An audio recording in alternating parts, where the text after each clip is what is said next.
Hello everyone, welcome to BSSCI competitive YouTube channel. তোমাদের সকলকে জানাই স্বাগত আজকের এই গুরুত্বপূর্ণ একটি সেশনে।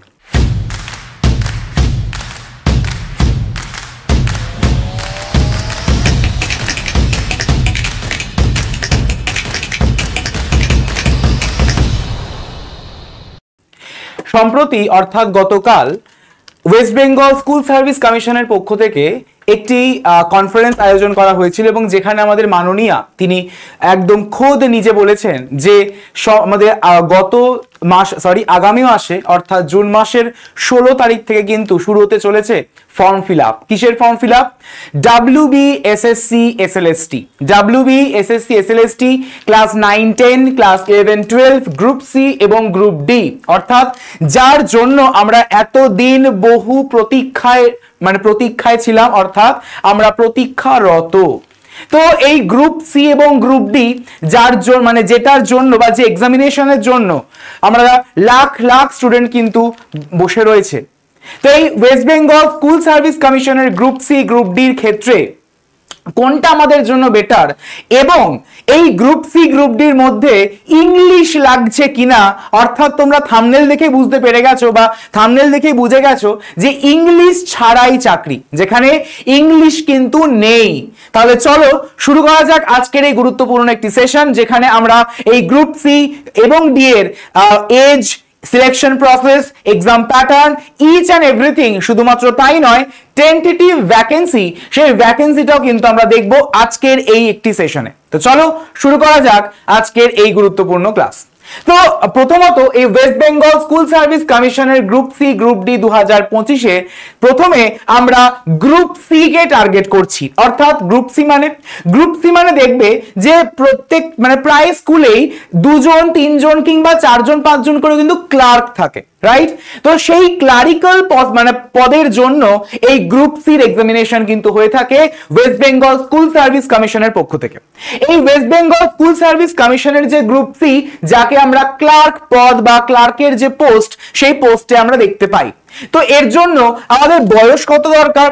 বয়স দরকার 18 থেকে 40। কত বয়স দরকার? বয়স দরকার 18 থেকে 40 বছর। এটা হচ্ছে ফর জেনারেলদের জন্য। যারা এসসি এসটি এবং ওবিসি রয়েছে তাদের জন্য কিন্তু অবশ্যই করে সরকারের যে নির্দেশ, সেই নির্দেশানুসারে যে এজ রিল্যাক্সেশন করানো হয় সেই রকম কিন্তু হবে। অর্থাৎ এসসি এসটি দের জন্য 5 বছর, ওবিসি দের জন্য কিন্তু 3 বছর এক্সট্রা এজ রিল্যাক্সেশন তোমরা কিন্তু পেয়ে যাবে। ক্লিয়ার? অর্থাৎ ওবিসি এর জন্য হচ্ছে 43 বছর, এসসি এসটির জন্য হচ্ছে আরো 5 বছর, অর্থাৎ আমাদের 45 বছর পর্যন্ত অ্যাপ্লাই করতে পারবে। তাহলে স্যার এর জন্য অর্থাৎ এই গ্রুপ সির জন্য কিভাবে সিলেকশন হয়ে থাকে, অর্থাৎ সিলেকশন প্রসেসটা কি? প্রথমত আমরা দেখেছি বা জানি যে লিখিত পরীক্ষা হয়ে থাকে। লিখিত পরীক্ষা কিন্তু হয়ে থাকে, অর্থাৎ আমাদের যে রিটেন টেস্ট, সেই রিটেন টেস্ট কিন্তু সংগঠিত হয়। এই রিটেন টেস্টে মাত্র 60 নম্বরে কিন্তু পরীক্ষা হয়। কত নম্বর? মাত্র 60 মার্কস, 60 নম্বরে কিন্তু এই রিটেন টেস্ট হয়, যেখানে জিকে, যেখানে কারেন্ট অ্যাফেয়ার্স, যেখানে থাকে জেনারেল ইংলিশ এবং থাকছে আমাদের ম্যাথামেটিক্স বা arithmetic. Only arithmetic, not advance. একদম সিম্পল সাদা মাটা সিলেবাস কিন্তু রয়েছে আমাদের এই গ্রুপ সি এবং ডি এর জন্য। তোমাদের প্রশ্ন আসতে পারে এখন যে স্যার আপনি যে বললেন ইংলিশ লাগে না, ওয়েট করে যাও, একদম শেষ পর্যন্ত ক্লাসটিকে ফলো করো। সমস্ত কিছু বলবো যে ইংলিশ লাগছে না কোন পোস্টের জন্য বা কোন এক্সামিনেশনের জন্য।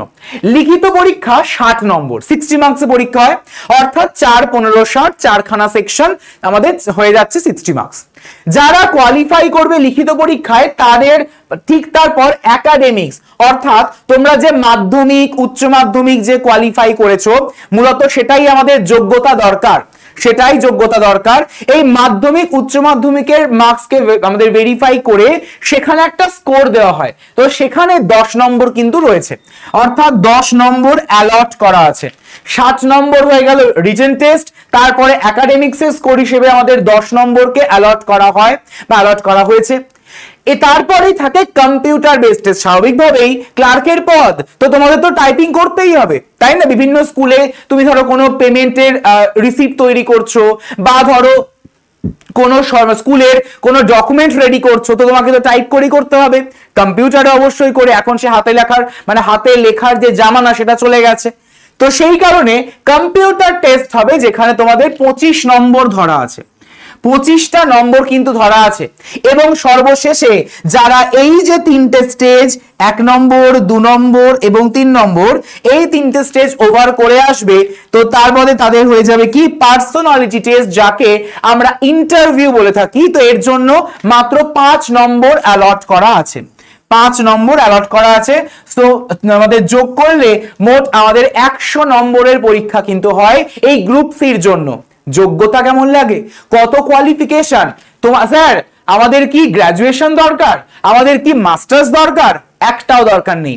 এখানে যোগ্যতা হিসেবে আমাদের মাধ্যমিক বা উচ্চ মাধ্যমিক, মাধ্যমিক আর উচ্চ মাধ্যমিক আমাদের কিন্তু দরকার, তাহলেই হবে, আদারওয়াইজ আর কিচ্ছু দরকার নেই। সে তুমি গ্রাজুয়েট মানে গ্রাজুয়েশন করে থাকো, অনার্স নিয়ে গ্রাজুয়েট হয়েছো, এমএসসি করেছো, স্পেশালাইজেশন রয়েছে, কিচ্ছু দেখবে না। আমাদের দরকার কি মাধ্যমিক বা উচ্চ মাধ্যমিক, অর্থাৎ এটা হচ্ছে মিনিমাম কোয়ালিফিকেশন। ক্লিয়ার? এবার হয়ে যাচ্ছে আমাদের টেন্টেটিভ ভ্যাকেন্সি। গতকাল মাননীয়া তিনি বলেছেন যে গ্রুপ সির জন্য 571টা ভ্যাকেন্সি কিন্তু রয়েছে এবং এই 571টাই কিন্তু ফিল হবে আমাদের সিট। তো তার জন্যই এক্সামিনেশন কিন্তু শুরু হবে। তো এখন থেকেই আমাদের 2টো সিট দরকার নেই, আমাদের 5টা সিট দরকার নেই, দরকার আমাদের একটা মাত্র সিট। তো এই একটা মাত্র সিটের জন্য কি আমরা একটু লড়তে পারবো না? এই তো আমাদের এক্সামিনেশন প্যাটার্ন, এই তো সিলেকশন প্রসেস। জানি অনেকে স্টুডেন্ট রয়েছে, বাট স্টিল আমাদের দরকার একটা মাত্র আসন বা সিট। তো তার জন্য আমরা আমাদের প্রাণপাত করে কিন্তু খাটবো। এবং সব থেকে বড় ব্যাপার হচ্ছে যে এই বছরের মধ্যে কিন্তু পুরো রিক্রুটমেন্ট শেষ করতে হবে, তাও উইদিন নভেম্বরের মধ্যে পুরোপুরি কিন্তু এক্সামিনেশন ডান করে ফেলতে হবে, প্রত্যেকটা প্রসেসকে কিন্তু কমপ্লিট করে ফেলতে হবে এবং সেটাই জানিয়েছে আমাদের মাননীয়া। তার মানে 571টা কিন্তু হয়ে যাচ্ছে আমাদের গ্রুপ সির জন্য। স্যার তাহলে গ্রুপ ডিটা কি, গ্রুপ ডিতে কত ভ্যাকেন্সি রয়েছে আমরা যদি দেখি সমস্ত বলবো। এই গ্রুপ ডি অর্থাৎ যাকে আমরা স্টাফ বলে জানি, আমরা গ্রুপ সিতে দেখলাম ক্লার্ক অর্থাৎ ক্লারিক্যাল পোস্ট, তাহলে গ্রুপ ডি যেটা সেটা হয়ে যাচ্ছে স্টাফ। এর জন্য আমাদের যোগ্যতা একই রকম, অর্থাৎ গ্রুপ সির জন্য যা যোগ্যতা আমাদের বয়স যা দরকার সেই বয়সও লাগছে, অর্থাৎ 18 থেকে 40 বছর হয়ে যাচ্ছে ফর জেনারেল ক্যান্ডিডেট, অর্থাৎ যারা ইউআর বা জেনারেল ক্যান্ডিডেট তাদের জন্য হচ্ছে 18 থেকে 40 বছর বয়স পর্যন্ত। অবশ্যই করে এখানে এসসি এসটি ওবিসি এই 3টে ক্যাটাগরিও রয়েছে এবং সরকারি নির্দেশানুসারে যেরকম এজ রিল্যাক্সেশন হয় সেই রকমও কিন্তু হবে, অর্থাৎ ওবিসির জন্য 3 বছর এক্সট্রা পাবে এজ রিল্যাক্সেশন হিসেবে, এসসি এসটি এর জন্য থাকছে 5 বছর এজ রিল্যাক্সেশন, অর্থাৎ 45 বছর বয়স পর্যন্ত তোমরা কিন্তু এখানে ফিল করতে পারবে যারা এসসি এসটি। সিলেকশন প্রসেস দেখো, সিলেকশন প্রসেসের ক্ষেত্রে মাত্র 2টো স্টেজ রয়েছে, এখানে বেশি দরকার নেই, কারণ স্টাফের অর্থাৎ গ্রুপ ডি স্টাফের কোনো কম্পিউটার জানারও দরকার নেই, এখানে কোনোদিন একাডেমিক স্কোরও দেখা হবে না। কেন দেখা হবে না? তার কারণ এখানে আমাদের তো যে বোর্ডের তরফ থেকে, ওয়েস্ট বেঙ্গল বোর্ডের তরফ থেকে বা আমাদের সিবিএসসি বোর্ড বা আইসিএসসি বোর্ডের তরফ থেকে কিন্তু আমাদের কোনো এক্সামিনেশন এখানে দরকারই পড়ে না, কারণ এর যোগ্যতা হচ্ছে ক্লাস 8 পাস। অষ্টম শ্রেণীতে বা মানে ক্লাস 8 পাস করলেই তবেই কিন্তু এই গ্রুপ ডি ক্লিয়ার হয়ে যাবে, অর্থাৎ এটাই হচ্ছে এডুকেশনাল কোয়ালিফিকেশন দরকার ফর গ্রুপ ডি পজিশন। ওকে, তো ডেফিনেটলি সেই কারণের জন্য জাস্ট লিখিত পরীক্ষা হবে এবং তারপরেই হয়ে যাবে কি পার্সোনালিটি টেস্ট বা যাকে আমরা ইন্টারভিউ বলে থাকি। ক্লিয়ার? তো দেখো এই লিখিত পরীক্ষায় রয়েছে কত নম্বর? মাত্র 45 নম্বর। এবার তোমাদের প্রশ্নটা আসতে পারে স্যার এখানে 45 নম্বরটা কি করে হচ্ছে, কারণ আমরা তো গ্রুপ সিতে দেখলাম যে 60 নম্বর রয়েছে লিখিত পরীক্ষায়, তাহলে এখানে 45 হওয়ার কারণটা কি? কারণ এই গ্রুপ ডি এর যে রিটেন টেস্টটা হবে এই ক্ষেত্রে কোনো রকমের ইংলিশ লাগছে না। জেনারেল ইংলিশের যে সেকশনটা রয়েছে এই জেনারেল ইংলিশ কিন্তু একদমই লাগছে না। ঠিক আছে, অর্থাৎ ইংলিশ সেকশনটাই নেই আমাদের রিটেন টেস্টের জন্য। তো এদিক থেকে কিন্তু অনেকে ফেসিলিটি পেয়ে যাবে, যাদের একটু ইংলিশে উইক, যাদের একটু ইংলিশে ভয়, তারা কিন্তু অনেক এই ক্ষেত্রে ফেসিলিটি পেয়ে যাচ্ছ। ক্লিয়ার? এছাড়া আমাদের এখানে জিকে রয়েছে, কারেন্ট অ্যাফেয়ার্স রয়েছে, ম্যাথামেটিক্স রয়েছে অর্থাৎ অ্যারিথমেটিক পোরশন, এই সব মিলিয়ে হচ্ছে মোট 45টা নম্বর। ক্লিয়ার? যারা কোয়ালিফাই করবে তাদের ডাক পাবে কোথায়? তারা ডাক পাবে এই আমাদের ইন্টারভিউ এর জন্য, অর্থাৎ যেখানে আমাদের 5 নম্বর কিন্তু অ্যালট করা রয়েছে। সো যোগ করলে আমাদের 50 নম্বরে কিন্তু টোটাল পরীক্ষাটা হয়ে যায় গ্রুপ ডি অর্থাৎ West Bengal school service commission group D এর জন্য। ওকে, তার মানে বুঝতে পারছো আশা করি যে আমাদের গ্রুপ সি এর জন্য হচ্ছে 100 নম্বর আর গ্রুপ ডি এর জন্য হচ্ছে 50 নম্বরের পরীক্ষা হয়। যোগ্যতা হচ্ছে 8ম শ্রেণী পাস, অর্থাৎ ক্লাস 8 পাস করলেই কিন্তু হয়ে যাবে। ক্লাস 8 যে পাস করলেই কিন্তু আমাদের হয়ে যাবে। তো এক্ষেত্রে কোনো রকমের কিন্তু একাডেমিক স্কোর দেখা হচ্ছে না। ঠিক আছে, তাহলে টেন্টেটিভ ভ্যাকেন্সি কত? আমরা যেমন দেখলাম যে গ্রুপ সি এর জন্য মোট ভ্যাকেন্সি হচ্ছে 571টা, তার থেকেও কিন্তু বেশি এই গ্রুপ ডি অর্থাৎ 1000 টেন্টেটিভ ভ্যাকেন্সি। এই ভ্যাকেন্সি হয়তো বাড়তেও পারে, ঠিক আছে, মানে ডেফিনেট বাড়তেও পারে। তো সেই জন্য টেন্টেটিভ ভ্যাকেন্সি দেওয়া, মানে মাননীয় বলেছেন যে 1000 ভ্যাকেন্সি রয়েছে গ্রুপ ডি তে, বাট স্টিল যদি আরো পরবর্তীকালে ইনক্রিজ হয়, ভ্যাকেন্সি বাড়ে, তো সেই জন্য টেন্টেটিভ লেখা রয়েছে। তো 1000 খানা অ্যাজ অফ নাও 1000টি ভ্যাকেন্সি রয়েছে, ঠিক আছে, গ্রুপ ডি এর জন্য। তাহলে এক্ষেত্রেও তো তাই, আমার একটা মাত্র সিট দরকার, এই একটা মাত্র সিটের জন্য আমরা লড়াই করব, এবং সেই একটা মাত্র সিট আমরা কি ছিনিয়ে আনতে পারবো না? তোমাদের কি মনে হয় সেটা অবশ্যই করে কমেন্ট সেকশনে কিন্তু জানিয়ে দিও। ওকে, তো আমরা এই গ্রুপ সি এবং গ্রুপ ডি এই দুই ধরনের পরীক্ষা দেখলাম, এবং এই দুই ধরনের পরীক্ষার মধ্যে মূলত দেখলাম হচ্ছে আমরা এজ ক্রাইটেরিয়া, থাকছে আমাদের এডুকেশনাল কোয়ালিফিকেশন, থাকছে কিন্তু সিলেকশন প্রসেস এবং এক্সাম প্যাটার্ন।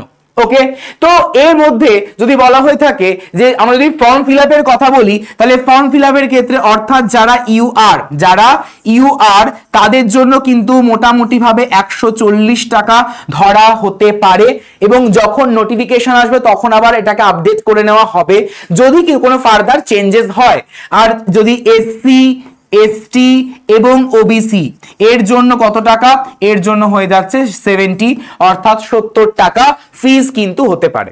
ক্লিয়ার? এবং এটা বাড়তেও পারে আবার কমতে পারে, এবং সেটা আমাদের যে ডিটেল নোটিফিকেশন, এই ডিটেল নোটিফিকেশন যতক্ষণ আসছে ততক্ষণ আমরা এটাকে কনফার্ম করতে পারবো না, বাট এইরকম প্যাটার্নের কিন্তু আমাদের এক্সামিনেশন হতে চলেছে। তাহলে আর কিসের দেরি? এখন থেকেই লেগে পড়ো, এই বছর তোমাদেরই বছর, 2025 সাল তোমাদেরই বছর। এই বছরেই কিন্তু পুরোপুরি রিক্রুটমেন্ট কমপ্লিট করে 2026 এর মধ্যে হাতে কিন্তু পেয়ে যাবে অ্যাপয়েন্টমেন্ট লেটার। তো আর কিসের দেরি? এখন থেকেই উঠে পড়ে লাগো, প্রিপারেশন স্টার্ট করো জোর কদমে। যা যা প্রিপারেশন নিয়েছো এতদিন সেগুলোকে রিভিশন করো। যারা নতুন ভাবে শুরু করতে চাইছো তারা আমাদের সঙ্গে অর্থাৎ বিএসসিসিআই কম্পিটিটিভের সঙ্গে অবশ্যই করে জুড়ে থাকতে ভুলো না, এবং আমরা তোমাদের অবশ্যই করে ফ্রি সেশনস কিন্তু ডেফিনেটলি রাখবো আমাদের ইউটিউব চ্যানেলে। এবং যে যদি তোমাদের এটা ইচ্ছে হয়, যদি তোমাদের মনে হয় যে ফ্রি সেশন দরকার, ফ্রি ক্লাসেস দরকার, ডেফিনেটলি তোমরা কিন্তু এই যে ক্লাস, এই ক্লাসটার কমেন্ট সেকশনে অবশ্যই করে জানিয়ে দিও। তাহলে তোমাদের সঙ্গে আবারও দেখা হচ্ছে কিন্তু পরবর্তী সেশনে। সকলে ভালো থেকো। Thank you everyone.